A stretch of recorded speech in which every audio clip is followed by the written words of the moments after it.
Hey everyone, this is Tony Reeves.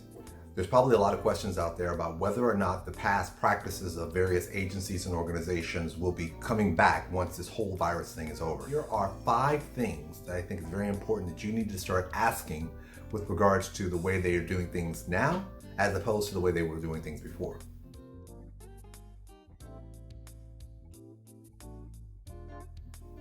First, will they be going back to the past practices? Most of us are conditioned to do things a certain way, so you have to start asking that question now. If the way things were done previously, that once this whole pandemic has passed over, are they going to go back to those past practices? So this way you can make sure that you continue doing the things that you normally would do, operating under the old system, so that this way if you have to go back to it, it doesn't traumatize you having to transition backwards.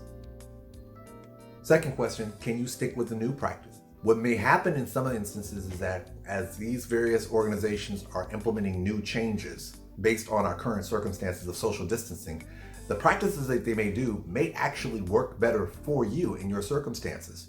So what you want to start asking various either private or government agencies is, are the practices that you're doing now, will this be something that you can choose to keep doing as opposed to going back to the past practices? 3, ask what happens if you get so conditioned to the current practice that you can't go back to the prior practice. What's going to happen with a lot of these organizations is they're going to have to make a determination as to what parts of this new system that they've implemented they can keep, or how much of the prior practices they have to go back to. When you start transitioning and you start getting used to doing things a particular way, it may be difficult to go back to doing things the way they were previously. So you want to start asking, what do you do if you're in a position where you can't go back to do the things the way they did previously? Number 4, you can't adjust to the new practice.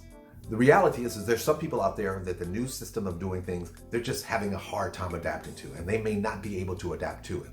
So what you want to ask is what alternatives that are available to you if you don't have the systems or the resources in place to be able to accommodate the new changes that are occurring.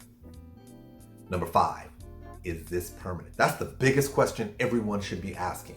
As we're making these new changes, it's one thing if these changes last a week or 2 weeks. We may be looking at months with regards to these various processes. So what you want to start asking early on is, are the different things that they're implementing, are these permanent conditions and permanent circumstances that you need to start getting used to? So this way you can make sure that you're not in a situation where you're thinking it's eventually going to pivot back to the way things were. Now you can say to yourself, okay, if this is what's going to be the way we do things now, I need to make sure I continue going forward, having the resources available to be able to continue doing the things they're doing now.